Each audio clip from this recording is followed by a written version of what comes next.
Vacancy tax, it's all the rage in the news right now. How will this impact you and what is it going to do? And here's why I think it's the most ridiculous government intervention to date. Stay tuned for Prime Properties TV. I promise you, it'll be worth it.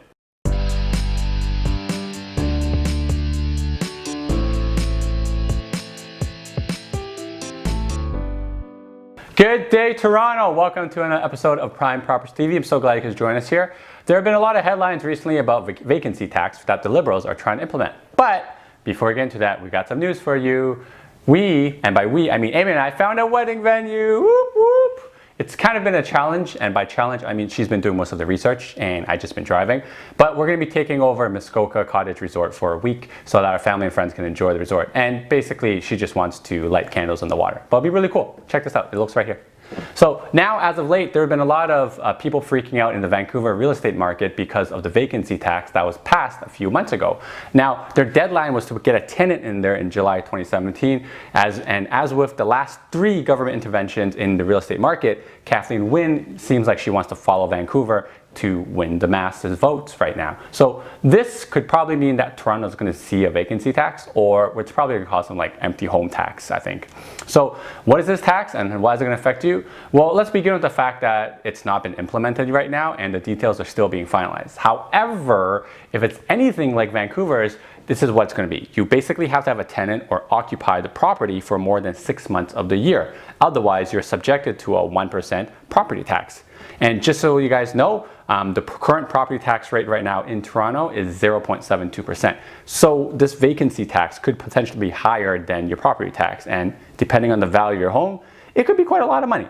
So why are they thinking of doing this? Well, let me be blunt and tell you straight up. I think this is going to be a hot take. I think it's absolutely stupid and ridiculous. It looks like a policy that they're doing that's going to be a political move. And here are some reasons why I think you guys should probably just ignore it.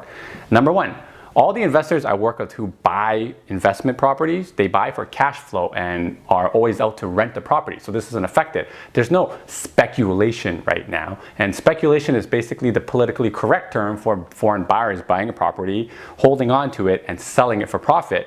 And usually they deal with detached houses, which doesn't make sense anymore. So I don't know who this is targeting, and which leads me to point number 2. If and why they're implementing it is because that they're preventing flipping. Why do we need it? Because the government's saying the 15% foreign buyer tax worked super well to cool the market, which just seems redundant if you really ask me. And if it worked, why do you need this vacancy tax rate? And the thirdly is the vacancy tax rate in Toronto is well below 1%. And in the downtown core, it's way, way below 1%. So who exactly is this tax for, if you really think about it?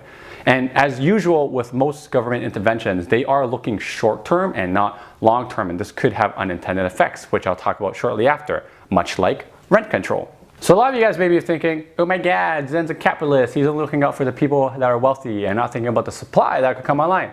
Well, if the tax comes online, like I'm all for it because I'm all for fairness and everyone having an affordable home. But really think about what supply is really going to come on the market when the most affordable home right now is condos, and condos just surged 8% in the rental rate last year, and the vacancy in that sector is less than 1%.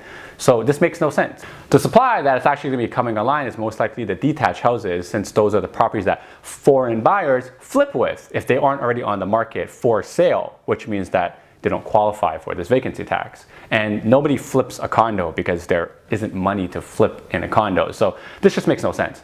But here's the real reason I think this tax is going to be absolutely ridiculous. It has nothing to do with foreign buyers or foreign money. It has everything to do with us, locals. So imagine this, guys. As Torontonians, we love our short summers, which was slightly longer this year. And many of us have cottages up north, which we only use for about 3 to 4 months of the year, unless you're a winter cottage kind of person. It's not our primary residence, so does that mean that property is subjected to vacancy tax as well? Which really makes no sense, because at the end of the day, if this gets passed, us locals are the ones that are going to get penalized because we have a secondary property that's a cottage. This makes no sense. Well, at least I still got the Muskoka wedding up north coming soon. Woohoo! Thank you guys for watching. If you learned something, give me a thumbs up. If you enjoyed this video, make sure to subscribe to Prime Properties TV channel right down here. If you have any questions, feel free to email me or contact me. My contacts are right here. And please, guys, remember to share this with family and friends. Until next time, guys, happy real estating. See ya! Okay. Well, yeah.